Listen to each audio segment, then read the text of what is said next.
You guys ready for some sports? If they're not, they can turn it off. Victor Allen's New Sports, ladies and gentlemen, brought to you, written and directed by the bald-headed black man, the man that the ladies have nicknamed Sexual Chocolate. Rub his head and make a wish. It's your version of sports. Remember to dress appropriately. Sports bras and jock straps. Bring your own foot powder. It's going to be that kind of a day, everybody. In sports! Yeah! I'll give you about a 2. A 2? Yeah, give you about a 2. Yeah, man. Now, I know you over there troubleshoot, I can tell. Oh, no, it's cool. You good? Okay. Let me give my respect to the fam, Periscope fam. Lizzie. Hey, also, thanks, Lachelle, for the, you know what's up. Yes, it is. It's a cool one. Live.me just started with you guys. I had to put you on delay, big old live. And then, of course, I'm over here trying to deal with the Twitch app just to make sure I can go to our Periscope stream. Went to the live at YouTube. Check that out as well. I needed to subscribe. I feel embarrassed. All right, man. Most exciting thing in sports right now in your mind, period. Most exciting. NBA playoffs. Why? Because the people that you didn't expect to be there are there. Right. Well, some of them that you expected, but the dynamics are different. Yeah. The people who were a given are not a given. Right. And you certainly can see right. the next wave of teams right. coming. You see who the up-and-coming are because they're showing those signs. You got to take Boston Celtics seriously. Yeah. Look. You got to take them seriously. You do take the Utah Jazz seriously. You got to take the Pelicans seriously. Kate the name. It's like it's like the Ducks for hockey, right? Some names just don't inspire me to go woo team, and Pelican is man. one of them. But anyway, the way they're playing and what you're seeing from them, amazing. A newly Rajon Rondo, amazing, Vic. Just what they're turning around and showing. So you're totally right. I'm loving it, and that's what's been keeping me from getting to the wake and bake. Gotcha. That I got to be home to watch it. Yeah. All right, let me do this. I want to show you my 3 fans. You go right back up to the top of New Sports. I want to show you. I got 3 fans, and they got names. You keep going. Let's see if you bring it on down. There you go. I got 3 fans. Welcome. There's Miko, Shelly Shell, and Jose. I got 3 fans. Welcome back. The sports, they weren't paying attention or was not paying attention the whole time, but I'm welcome back because they sent me this as the GIF, but they didn't want to give any comments. I got love for you guys. All right. Okay. It's kind of hard to talk about what has happened already, dude, when actually you're supposed to talk about what's about to come. So I don't need to even go back and say, you guys did a great job, 76ers. Because you're getting swept. I said, well, give them props. This is the first time this team has come together to play this way. And they haven't had a full year, whereas Boston, I mean, you could sit back and say they're a young team, but those players have been there. You get a year under your belt, it's a world of difference, man, straight up. So even though they don't have Gordon, Kyrie, and then they also have to shuffle because other injuries may be apparent, I give them props, man, because they've had an semblance of a process, and the coach is the bomb. He knows how to coach them. And here's the other thing. They play that damn good defense. They move their legs. You can see it clearly. Now, with Philadelphia, they can dominate you with the talent and inside, but they're just not as fast on defense. They're good on offense, and then they're making the mistakes. So cool. I'm not mad at them. Now, am I shocked? I'm way bowled over by the idea that Philadelphia hasn't won a game, and they are probably going to get swept. That's the part that's shocking to me. Like. Man, did you think they were going to possibly be down with not winning a game against Boston? Okay, that's my point. So less shocked about Utah and Houston because that's a 1 seed against an 8 seed. Isn't that supposed to be kind of the norm that the 8 seed may get 1 game?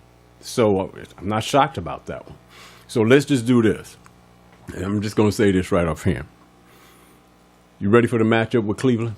Oh, can't wait. Okay. You can't wait. Will Cleveland be able to run that type of game where they just sit back and go, give it to Bron, give it to Love, back in. Nobody's going to come over and play defense one-on-one, have it your way. That's not going to happen with Boston. We're about to see things get very competitive across the series. Right. The beginning, the first round, of course, is not the same, even though there were some entertaining moments. Right. Second round becomes something else, indeed. And then, of course, the next round. So it's going to be very different. For Cleveland's not a shoe-in. Right. Okay. And in the West. Well, I'm about to get to that, but this is what I want to come up to. Big Four against Big Four. All right. And I'm about to sit back, and you're going to tell me, if you had to guess, who needs to step up. And I'm going to go with the Big Four first. That's at Cleveland. You got LeBron James averaging 34.8, Kevin Love 13.9, Kyle Korver 10, J.R. Smith 9.5. Look at the scoring on Boston's Big Four. The Big Four. Now, I want you to understand, this is the Big Four. Terry Rozier at 19, Jason Tatum at 18, Al Horford at 18, Jaylen Brown at 17. They have an equal distribution of points scored. Now, if Cleveland plays exactly the way they're playing right now against Toronto, is it done deal for Boston? If they play right now the way they're playing?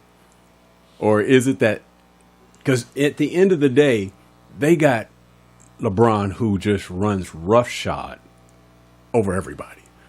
Can Boston handle, or will they try to collapse on LeBron and say, you're not going to get that freedom to do what you did with Toronto? No, I think they're going to follow what everybody sees. Certain formulas always did work and continue to work. Right. You shut down everybody else. And then that's what everybody does. That's the formula. Whenever you have a superstar player, right, that's almost impossible to stop. Right. You put your best, well, that's arguable too. Right. You put someone on him who won't foul out. Right. Who can pass to them consistently. Right. And then you try to shut everybody else down. Right. And hope that that's the difference in the game. And so that'll be the formula here too. Right.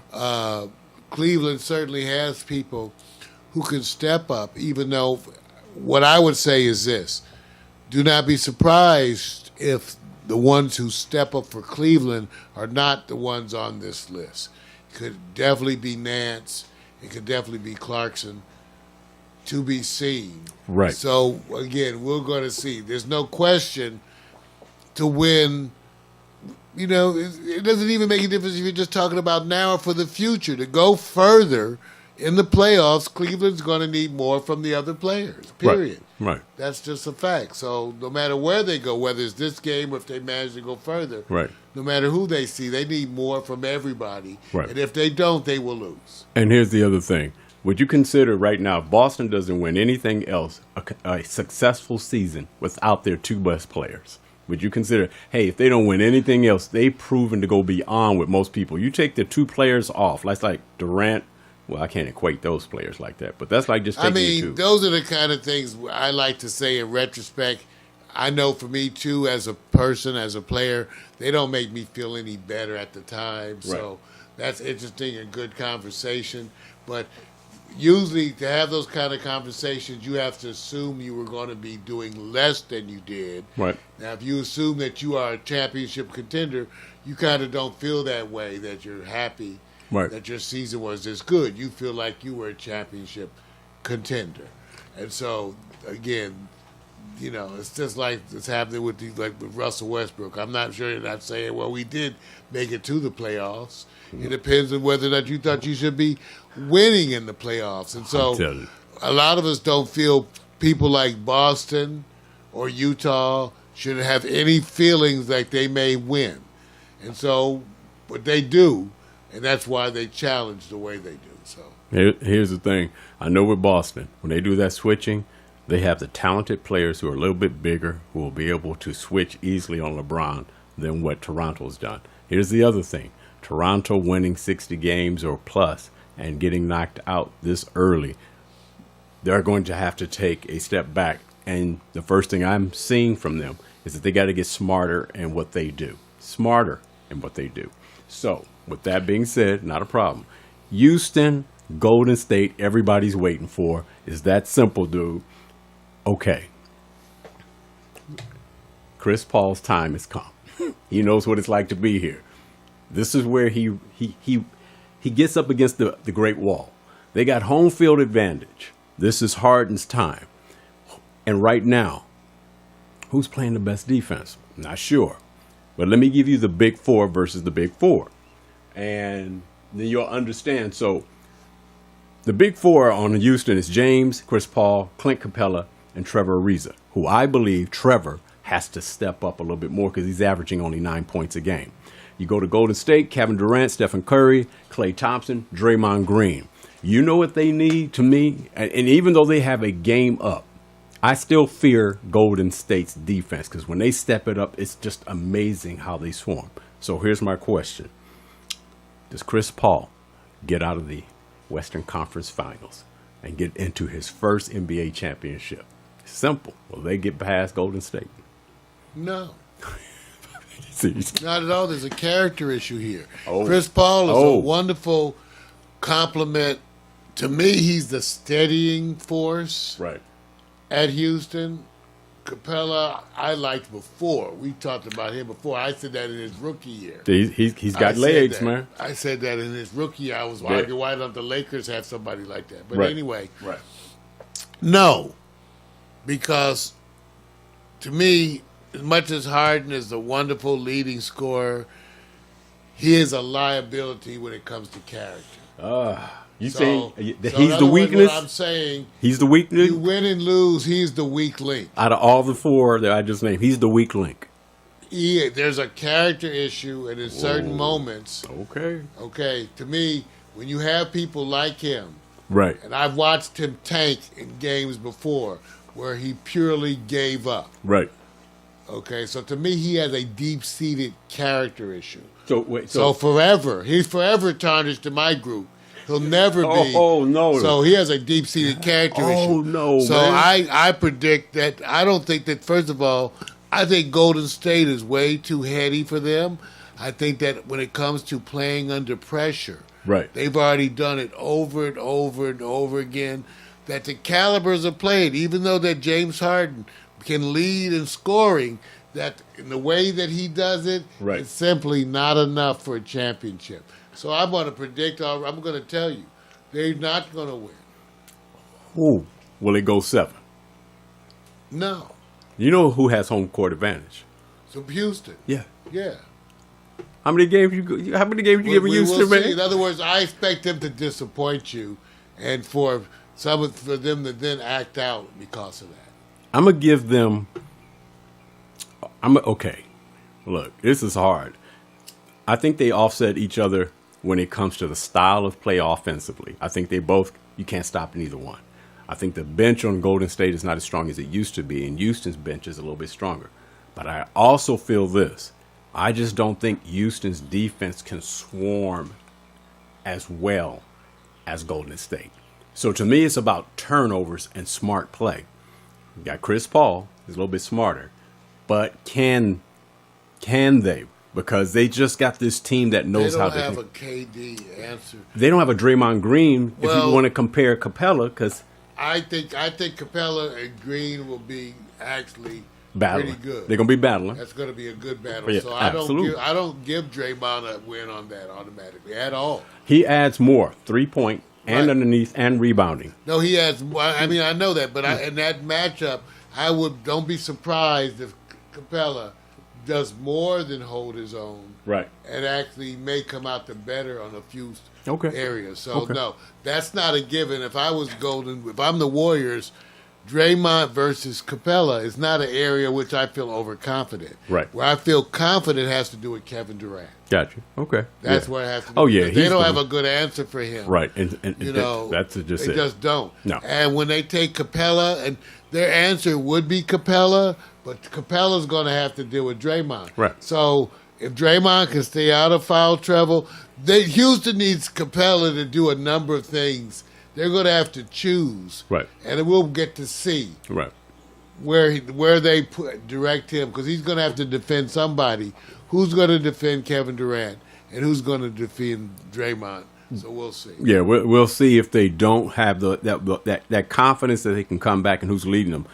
I think Chris Paul, this is where his value is going to come in, where he I does. agree. I think he's going to calm. I think he's shown it. He's going to calm him down and say, "Look, I don't ever give up. I'm like, I hate to say it, he's the closest thing to a Kobe mentality, even though he doesn't have what they call the requisite skills like Kobe, but he's always thinking." No, Vic, he has specifically the character traits that Harden doesn't. Right. That's the part that came up. When Harden quit in that series. I know.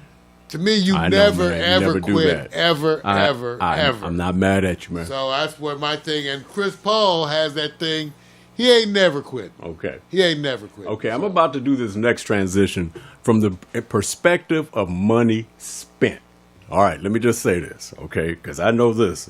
I know if I'm the owner and I sign my Westbrook Phenom to that $200 million contract, and then I bring in, okay, Paul George and Carmelo, and I got knocked out the first round, and then I come back this year, overachieve or underachieve.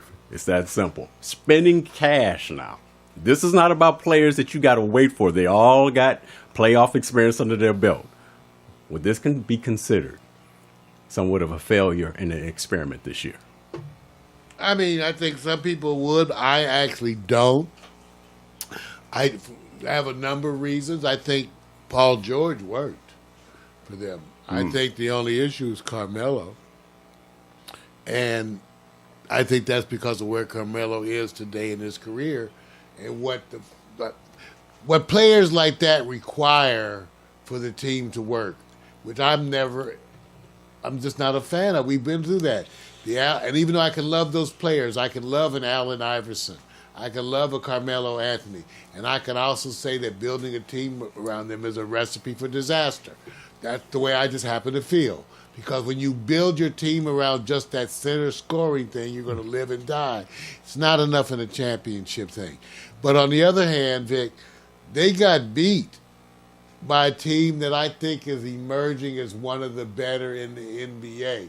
So the fact that they got beat, to me, doesn't symbolize, I think, what a lot of people take out of it, because the team that beat them is emerging to me as one of the really growing teams who's really stepping forward. So, no, if you want to just look in terms of like the other way, then I would say those people who think like that, I would say they're under the misconception of thinking that spending money equals wins automatically. And I would say you need to get rid of that misconception. That's been proven over and over again that don't work. Now, so if you think that they want to win, if you think they deserve to win just because they spent a bunch of money, no, that's not it. Forget it. I'll put it under music production.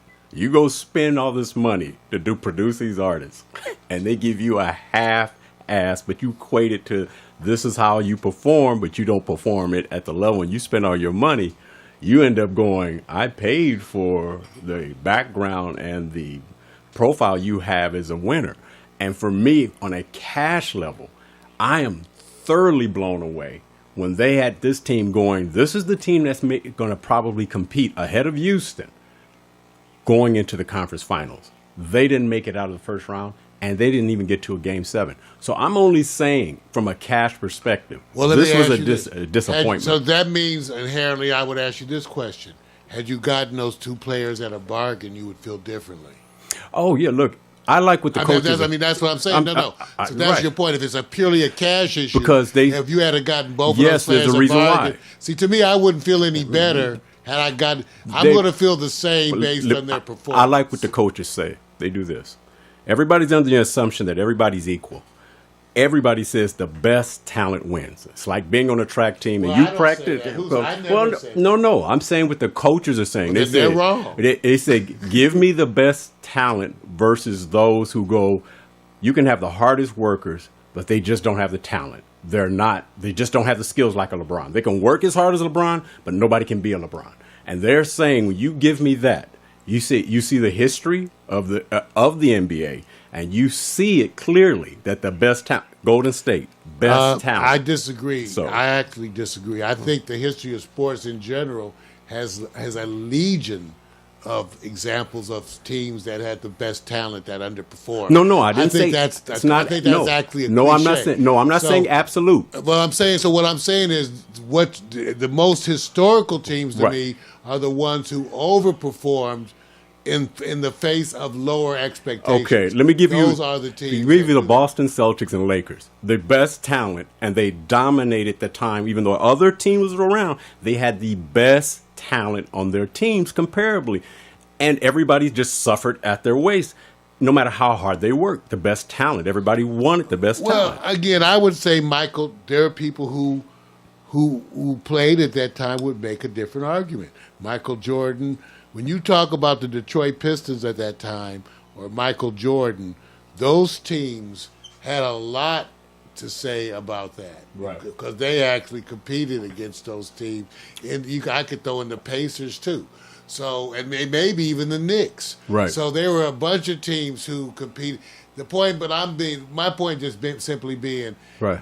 if you think that just because you spend the biggest money or have the best talent means that you're going to win, then you need to just be aware of all the great teams that specifically did that and failed. Oh, yeah. Of which there's a legion. I don't mean I'm just being the people out there. Right. And so this one is no different. Right. And when you look at it, you can't say that Russell Westbrook really underperformed. Oh, look. Let me say about You can't Russell. say Paul George. So the only person you can really say underperformed is kind of Carmelo. Then it's a matter of team play. And like I said, I still go, they got beat by a team I think is emerging as one of the better teams of the NBA. Look at this part. Chris Paul goes to Houston, makes a world of difference. Now, they still have something to prove and make a world of difference so far. If you would have gave me Paul George just by himself, I would have said, add Paul George to the Oklahoma City Thunder. He plays defense and a talent. Just as one person, there's a plus-minus ratio, they say, will he increase the games? Just like Lonzo Ball. As much as people complained, I said, is there going to be a plus game comparison? They did. They won 10 extra games this year. Which I could argue 10 extra games out of an 80-game season is what percentage? Yeah, but it's still... It's almost nothing. Right, I know. So I it's not understand as that. significant. No, it's the expertise and also the experience in the playoffs. Well, that's what I said. adds. It will to be determined, just like the issue about Houston. Even though I think having Chris Paul make certain things, that hasn't been borne out yet. True. In other words, the team did well last year. So they have to they have to do better than that to say that to me that he made it better. Right. Or else you could say, well, it looked better. That's why I said up to this the point. Outcome may not. So to be determined. Absolutely. To be determined. I don't know that. Right. And I'm saying if I'm a CEO and I spend that much money and I go, look, on paper, here's your the plus minus. If I got equal amount of games and I spent an extra $150 million, I'm going to my expertise and say, here's the players you want. Or you can go draft and build to later. And so these teams are making these decisions. Most of us said, when those three get together, we're going to see a little bit more fire. It just didn't happen. I don't think anybody guessed this. They're not going to get out of the first round. Teams that, and I think maybe this is part of the problem with the Lakers. The teams that like instant fixes with remarkable changes in their teams, to me, I think you're going to see all of them performing consistently. Right. I will say it again. You don't need to go into Oklahoma and change that team with a sledgehammer. It needs surgical precision. That's what I said about Cleveland. So you go in and do these huge turnovers to the team, and you don't make anything better. That's what Cleveland did. They didn't really make it better. So we will see. I'm not for that method of coaching or player management. I'm more for teams that show up different. For example, even though they didn't do well this year, right? San Antonio, for a small market over the course of 20 years, right? That's the kind of pattern that I want to demonstrate. Oh yeah, absolutely. And I don't. What the Lakers are doing, like this whole thing of getting the big marquee player, this and that. I think a lot of those ways of managing teams lead to failure. Right, and they haven't even got them yet. They haven't really got anybody. Well, when they do, but everything they've done, they have to take responsibility for all the changes they've made in preparation for whatever they're going to do. Right. So far, to me, I go like you to be judged on that. Absolutely. Okay, it's time to give some respect to the ladies who run this. Let me just say it: run this bitch. You know, there's a place where you say, where can the women compete with the men? Very few sports you can.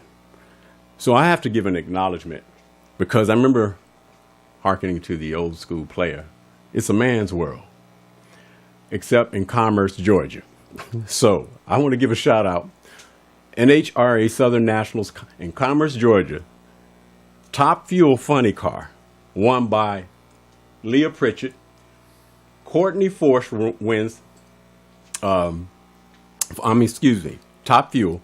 And Courtney wins Funny Car.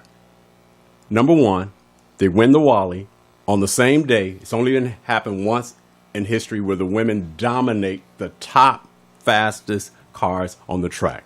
And I'm saying it's not a man's world anymore. And we were talking about 1-to-1, holding it up, which gives me the question to ask Mario. What's the fastest car you would want to drive in as a limit? 120, 100, 80? No, none of that. And let me just be clear. Right. NHRA, that's drag racing, right? But I didn't hear you say that was drag, so I wasn't sure first. Yeah, well, I just said NHRA. So that's drag racing. Yep. So that racing is, yes, in a straight line. Yes. Going fast. Yes. It's not, no, not your. I'm always unsure how to determine racing because I go. Right. It's almost like NASCAR when you only turn in one direction. Right. Left, left. I mean, so I don't know. That is at least racing. So. Right. Yeah. But drag car, well, you've had some famous women. You had a couple of really famous women in the past in drag racing. Yeah. Here in Southern California. Absolutely. So I think it's wonderful, and I support the women. But why? I will say this.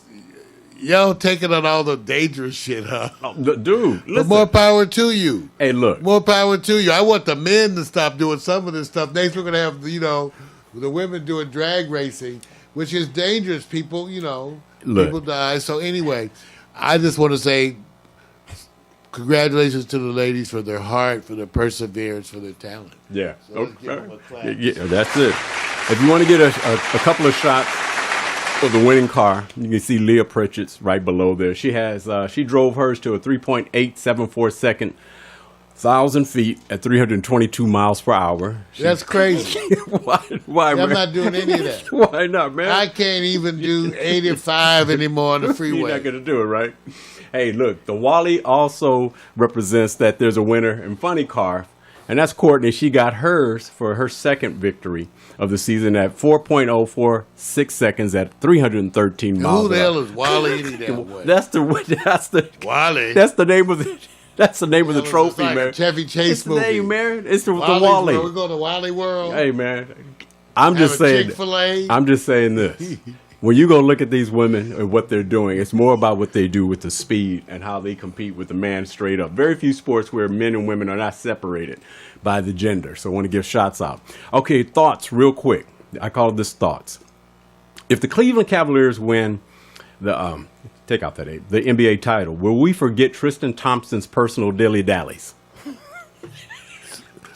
No, because a bunch of the women could care less about the Cleveland Cavaliers. Oh, all they care about is Tristan Thompson's. What we learned is the power of social media. Right. When you can go and get booed at a sporting event for cheating your old lady. Okay, I'm just saying the world has changed. Imagine that, Vic.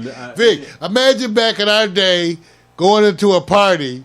Just going to a neighborhood party, and then when we walk in, they go like, "You cheaters! You cheater! Victor Allen, you cheated on my friend!" And the whole party goes, "Oh!" You mean like at our parties where we got those kind of cheers? Okay, you got some? I'm just saying. You got some? I would be shocked. That's the end of an era. Player got called out in the arena. And you guys, let's not mistake that. There were guys who sat there quietly while their old lady went crazy. Absolutely. Tristan Thompson, maybe I just brought you to the game, Tristan Thompson. Watch what Cleveland does.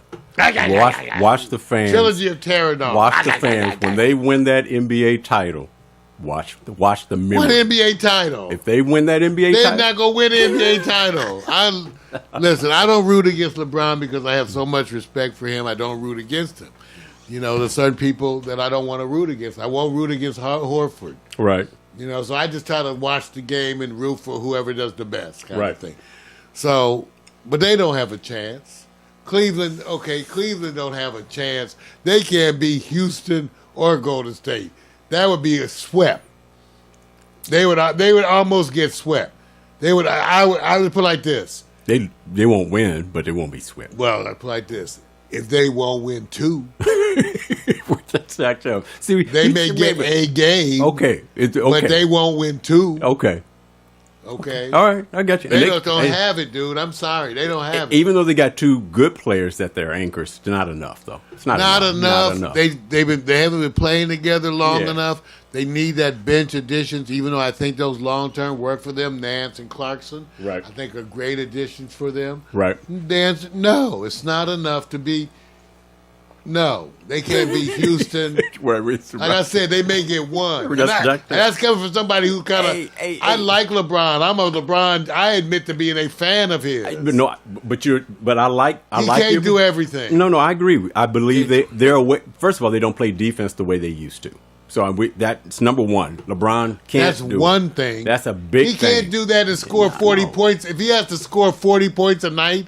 For them to win, come on, man. That's not even fair. That's why I said, look at the parity of the scoring of the Big Four versus the Big Four. He has a big chunk of it, and he can't take on. It has to be dispersed out to other players. And they haven't shown. They need Kevin Love to be getting more like 18, 20 a game. They need JR that's why I said 14. They're getting older. 14, right? They're getting older. And they need like Tristan Thompson to get. He can still get 12 to 14, but would help if he gets 16. They're going to have to step up. Anyway, let me go over the next one. Are the National Hockey League's Vegas Golden Knights the biggest story in sports to date in 2018? Yeah, because it's Las Vegas. No, it's because they're going to the Western Conference Finals in their franchise first year. Right, at Las Vegas. Right. It makes it a big deal. Big deal, right? Now, you wonder what they did. To me, I always say sometimes they set up franchises to do better, Vic. We even have seen that in the NFL, NBA, because it's how they personally vote those rules for how they come up with the players. They give rules like where you can protect X number of players, and they get to pull from your players. Right. Then they get to draft. So I would say give heads up and some accolades to the hockey management systems because they made it possible. Right. Which is exciting for everybody, right? To get that in there. Yeah. That they get applause. There you go. Cool. Okay, the last one here. I have to correct. I'll go up and update. I left out a word here. If invited to the Kentucky Derby on a rainy day, would you walk on the rain-soaked track with the favorite horse? Yeah, with my babe wearing that big-ass hat. So you would walk. You have to have the big-ass hat. Rain-soaked. Yes, I would have my special boots to step in some of the horse poo-poo. Because got it. Might be some horse poo-poo. Right. But at the Kentucky Derby, first of all, you throwing back those mint juleps. And if you've never had a mint julep, people forget how wonderful mint juleps are. They're really light and refreshing. Right. So get your babe out there. You're going to be boning her later that night. Okay. You get her out there. This is not in the segment. Big hat. You get the not trying to drink the drinks. You get big time commercial. Fucked up. Commercial. And you enjoy the Kentucky Derby. Commercial. They're all with beautiful women with big hats. Let's go to the next. First of all, I want to give shout out to UCLA, the UCLA Bruins, the women's volleyball team. Yay! National champs. Got to give them respect. Also, you guys, we ran along today because we're back on Morning Coffee here. I'm out. Stay tuned for Hot Picks, Victor Allen, New Sports, written and directed by the gifted, talented black man, Victor Allen, who played every sport. He played all those sports.